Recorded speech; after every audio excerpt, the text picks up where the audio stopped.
बहुजन समाज की हर खबर पाने के लिए सब्सक्राइब करें अम्बेडकर पीपल्स वॉइस और बेल आइकन दबाएं।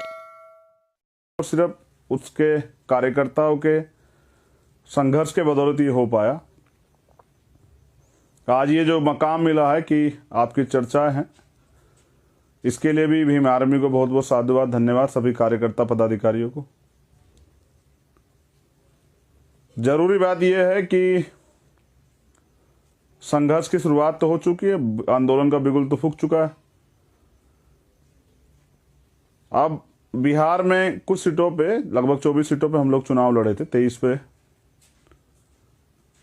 कुछ सीटों पे अच्छा प्रदर्शन जो है, वहां संगठन से जुड़े हुए जो लोग, जिनको टिकट पे लड़ने का मौका दिया गया था पार्टी द्वारा, उन्होंने किया है। कुछ जगह ज़्यादा अच्छा परफॉर्मेंस नहीं हो रहा है। इसी तरह से मध्य प्रदेश में भी एक सीट पे हम लोग लड़े थे और कार्यकर्ताओं ने मेहनत की, लेकिन जिस तरह से धनवानों से मुकाबला है और गरीबों की पार्टी आपकी है, तरह तरह के जो हैं षड्यंत्र किए जाते हैं। और उपचुनाव जो है, जहां उपचुनाव होते हैं, मोस्टली वो सरकार ही लड़ती है, सरकारी उसमें जो है सरकारी तंत्र का दुरुपयोग करती है। बिहार में जो हुआ आपने खुद देखा, किस तरह सरकार ने सरकारी तंत्र का यूज किया। उत्तर प्रदेश की बात अगर मैं करूं, उत्तर प्रदेश में कार्यकर्ताओं के संघर्ष के बदौलत आजाद समाज पार्टी, काशीराम जी जो नाम है पार्टी का, उसे एक पहचान मिली है उत्तर प्रदेश के अंदर। हम लोग एक सीट पे इसलिए चुनाव लड़े थे कि हम ट्रायल करके देखना चाहते हैं कि जनता के बीच जो काम किया है और जनता जिस तरह का विश्वास दिखा है, वो वोट में कितना तब्दील होता है और कितना वोट जो हमें मिलता है। बाकी सीटों पे और लोग भी लड़े थे, लेकिन आपने देखा कि रिजल्ट का परिणाम तो जुगा तू है। इसका मतलब वो सभी लोग मिलकर जो है, जो सत्ता में बैठी पार्टी है, उसको नहीं रोक सकते हैं। मगर 15 मार्च को पार्टी का रजिस्ट्रेशन होना दिया गया, पार्टी का नाम रखा गया, 6-7 महीने का लॉकडाउन देखा गया, 14 अक्टूबर को आपकी पार्टी का रजिस्ट्रेशन हुआ, आपको नाम मिला। पहला नॉमिनेशन आपका बुलंदशहर में हुआ।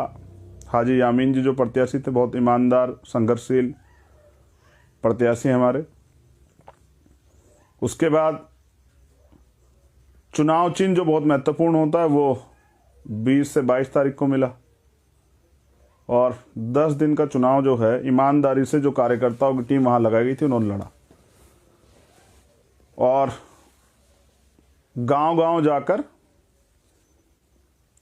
अपने नीतियों को, अपनी विचारधारा को लोगों के बीच पहुंचाने का काम किया। और उसका परिणाम ये हुआ कि युवाओं का संघर्ष, हमारे बुलंदशहर की महान जनता का आशीर्वाद,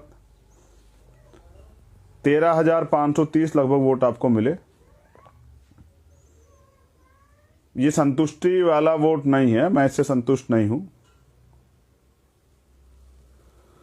मैं तो तीसरे नंबर पे नहीं चाहता हूं पार्टी को, मैं तो पहले नंबर पे चाहता हूं। और मैं सत्ता की चाबी जो है बहुजनों के हाथ में चाहता हूं, क्योंकि जब बाबा साहब कहते थे पॉलिटिक्स द मास्टर की, जब सत्ता की चाबी आपके पास होगी तो जो दुख आप लोगों को हैं, तमाम तरह से जो उत्पीड़न आपके होते हैं, अत्याचार आपके साथ होता है, तमाम तरह से आपके अधिकार छीने जाते हैं, जिस तरह का न्याय से लेके भेदभाव आपके साथ होता है तमाम चीज़ों में, रोजगार आपको नहीं है, अच्छी एजुकेशन आपको नहीं दी जा रही, अच्छे मेडिकल की फैसिलिटी आपके पास नहीं है,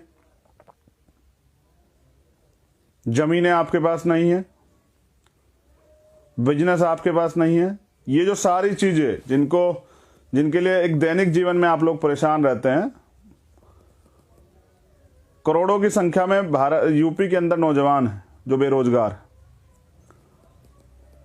अगर सत्ता ईमानदारी से अपना काम करे तो युवाओं को रोजगार मिलेगा, नहीं लेकिन वो नहीं मिलता है। तो क्योंकि एक बड़ा वर्ग जो है बहुजन समाज का और सबसे ज़्यादा बेरोजगार युवा यही हैं, तो ये जिम्मेदारी हमारी बनती है कि उनकी जो आवश्यकता उन पर काम किया जाए। उसके लिए सत्ता में आना बहुत ज़रूरी है। बिना सत्ता में आए आप ये काम नहीं कर सकते। सत्ता तो और लोगों की भी है, लेकिन क्या वो रोजगार दे रहे हैं? क्या वो आपको न्याय दे रहे हैं? तमाम घटनाएं आपके पास उदाहरण है। क्या वो आपको अच्छे हॉस्पिटल